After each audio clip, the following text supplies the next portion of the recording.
ایک دن میرے حضور علیہ الصلوۃ والسلام مسکرا رہے تھے تو سیدنا عمر فاروق رضی اللہ تعالی عنہ نے میرے کریم نبی کو مسکراتے ہوئے دیکھا تو بولے حضور آج کون سی چیز مسکراہٹ کا سبب بنی؟ حضور آج کس چیز نے آپ کو مسکرا دیا ہے؟ تو میرے حضور علیہ السلام نے فرمایا میرے عمر آج مسکرانے کی وجہ یہ ہے کہ میں دیکھ رہا ہوں کہ میرے دو امتی میرے کریم رب کے سامنے گھٹنے ٹیک کے بیٹھے ہوئے ہیں۔ ایک کہتا ہے یا اللہ اس نے مجھ پر ظلم کیا ہے لہٰذا مجھے بدلہ دلوا دیجیے، تو اللہ تعالیٰ ظالم سے کہتا ہے کہ اپنے ظلم کا بدلہ ادا کرو۔ اگر ظالم جواب دیتا ہے اور میرے کریم رب میرے پاس تو ایک ہی نیکی تھی جو میں نے اسے دے دی، اب اور تو میرے پاس کچھ نہیں ہے جو ظلم کے بدلے میں اسے دوں، یہ سن کر وہ مظلوم کہتا ہے کہ یا اللہ اگر اس کے پاس نیکیاں نہیں ہیں تو پھر میں گناہوں کا بوجھ اس پر لاد دو۔ پھر میرا اللہ اس مظلوم کو فرماتا ہے کہ اپنی نظریں اٹھا کر جنت کی طرف دیکھو۔ مظلوم اپنا سر اٹھاتا ہے،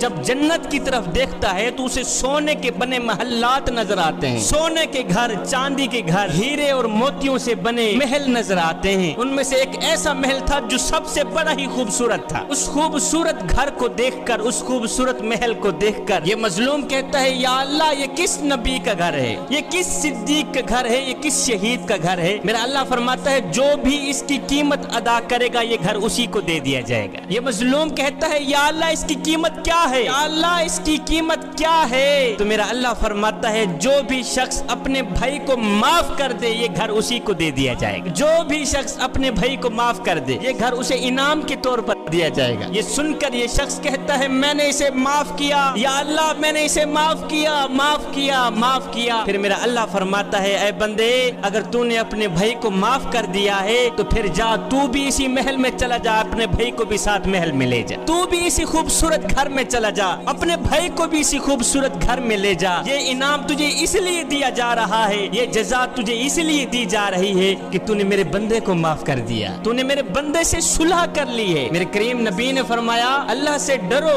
آپس میں صلح قائم رکھو، آپس میں صلح قائم رکھو، کیونکہ قیامت کے روز بھی اللہ تعالیٰ مومنین کے ساتھ صلح فرمانے والا ہے۔ دوسروں کے ساتھ صلح کرنا تو جہاں رہ گیا، ہم تو اپنے سگے بھائی کے ساتھ بھی صلح نہ کر سکے۔ 10 سال ہو گئے ہیں، 20 سال ہو گئے ہیں، دوسروں کے ساتھ تو ہماری محبت برقرار ہے، ہمارا پیار برقرار ہے، دوسروں کے ساتھ تو ہم بڑی ہی محبت سے پیش آتے ہیں، پیار سے بولتے ہیں۔ اگر نفرت کرتے ہیں تو اپنے بھائی سے ہی کرتے ہیں، اگر صلح نہیں ہے تو ہمارے بھائی سے ہی نہیں ہے، اور دوسروں سے صلح کرنے سے پہلے اپنے بھائی کے ساتھ صلح تو کرو نا۔ ایک عقل مند نوجوان تھا، کہیں جا رہا تھا، جاتے جاتے اس کا گزر کسی گاؤں سے ہوا۔ اس نے دیکھا کہ گوشت کی ایک بوٹی کے پیچھے 2 کتے آپس میں لڑ رہے ہیں، 2 کتے آپس میں جگڑ رہے ہیں۔ کہتا ہے خیر میں آگے چلا گیا، تھوڑی دیر بعد جب اسی راستے سے میرا گزر ہوا تو میں دیکھ کر حیران رہ گیا کہ وہی دونوں کتے جو آپس میں لڑ رہے تھے نا، اب وہ ایک دوسرے کے ساتھ بیٹھے ایک دوسرے سے لاڈ کر رہے ہیں، پیار کر رہے ہیں۔ انہیں بھول گئی اپنی لڑائی، انہیں بھول گیا اپنا جھگڑا، اب وہ ایک دوسرے کے ساتھ بیٹھے ایک دوسرے سے لاڈ کر رہے ہیں۔ کہتا ہے ان لڑنے والے دونوں کتوں کو آپس میں بیٹھا دیکھ کر مجھے وہ 2 بھائی یاد آ گئے جو 10 سال پہلے لڑے تھے آج تک نہیں بولے، جو 10 سال پہلے جھگڑے تھے آج تک انہوں نے آپس میں صلح نہیں کی۔ نامیانہ دوسروں سے صلح کرنے سے پہلے اپنی ماں کے بیٹے کے ساتھ صلح کر، اپنے باپ کے بیٹے کے ساتھ صلح کر، پھر خدا کی مخلوق کے ساتھ صلح کرو، اس کے بعد اپنے کریم رب سے بھی اپنا معاملہ درست کر، رب سے بھی محبت کر لو، عشق کر لو۔ جوانو رب کے عشق میں ایک وہ مقام بھی آتا ہے کہ دعا تو رہی بڑی دور کی بات، انسان صرف سوچتا ہے اللہ پوری کر دیتا ہے۔ وہ ایک نوجوان تھا، وہ شیروں اور بکریوں کو اکٹھا چرا رہا تھا، شیروں اور بکریوں کو اکٹھا چرا رہا تھا۔ کسی نے گزرتے ہوئے پوچھ لیا اور نوجوان اور یہ شیروں کی بکریوں کے ساتھ کب سے صلح ہوئی ہے؟ تو اس نوجوان نے کہا بھائی جب سے میں نے اللہ کے ساتھ صلح کی ہے نا، انہوں نے آپس میں صلح کر لی ہے۔ جب سے میں نے اللہ کے ساتھ اپنا معاملہ درست کیا ہے، انہوں نے آپس میں اپنا معاملہ درست کر لیا۔ ایک دن میرے حضور علیہ السلام بھوک کی شدت سے مسجد سے باہر نکلے، 2 صحابی بھی ساتھ میں تھے۔ میرے حضور علیہ السلام چلتے چلتے حضرت ابو ایوب انصاری کے گھر سے گزرے۔ جب حضرت ابو ایوب انصاری کے گھر سے گزرے تو وہ خوشبو رسول سونگ کر جلدی جلدی گھر سے باہر آ گئے۔ حضور علیہ السلام کی بارگاہ میں عرض کی، بندہ نواز مجھے بھی چند لمحوں کے لیے میزبانی کا شرف بخش دیں، مجھے بھی چند لمحوں کے لیے خدمت کا موقع عطا کر دیں، آپ میرے گھر میں تشریف لے آئیں، کچھ کھا پی کے جائیں۔ یہ سن کر میرے حضور علیہ السلام نے فرمایا، اچھا ابو ایوب جیسے آپ کی مرضی۔ حضرت ابو ایوب میرے حضور علیہ السلام کو اپنے گھر لے چٹائی بچھائی، میرے حضور علیہ السلام کو چٹائی کے اوپر بٹھایا، خود ایک بکرا ذبح کر کے گھر والوں کو دیا کہ جلدی کرو کھانا تیار کرو، میرے آقا کو بھوک لگی ہوئی ہے۔ میرے آقا کا چہرہ بتا رہا ہے کہ میرے آقا کو بھوک نے تڑپایا ہوا ہے، جلدی کرو کھانا تیار کرو، میرے حضور کو بھوک لگی ہوئی ہے۔ گوشت گھر میں دے کر ابو ایوب میرے حضور علیہ السلام کی خدمت میں حاضر ہوئے۔ جب میرے حضور علیہ السلام کا چہرہ مبارک دیکھا تو ابو ایوب کو معلوم ہوا کہ میرے حضور علیہ السلام کو بھوک لگی ہوئی ہے۔ حضور کا چہرہ بتا رہا ہے کہ حضور علیہ السلام نے 3 دن سے کچھ نہیں کھایا۔ جلدی واپس گئے، کھجوروں کا ایک خوشہ لے کے آئے، کہنے لگے حضور بندہ نواز کھانا پکنے میں دیر ہے، کھانا آنے تک آپ کھجوریں تناول فرمائیں۔ باتوں باتوں میں میرے حضور علیہ السلام کھجوریں تناول فرمانے لگے۔ پھر تھوڑی دیر کے بعد جب کھانا دسترخوان پہ لگ گیا تو کھانا دیکھ کر میرے حضور علیہ السلام کی آنکھیں چھم چھم برسنے لگ گئی۔ میرے حضور علیہ السلام نے ایک روٹی پکڑی، اس کے اوپر 2 بوٹیاں رکھی، غلام کے ہاتھ میں دیتے ہوئے فرمایا، غلام جاؤ میری فاطمہ 2 دن سے بھوکی ہے، جاؤ میری فاطمہ کو روٹی دے کے آؤ، میری فاطمہ نے 2 دن سے کچھ نہیں کھایا، پہلے جاؤ میری فاطمہ کو روٹی دے کے آؤ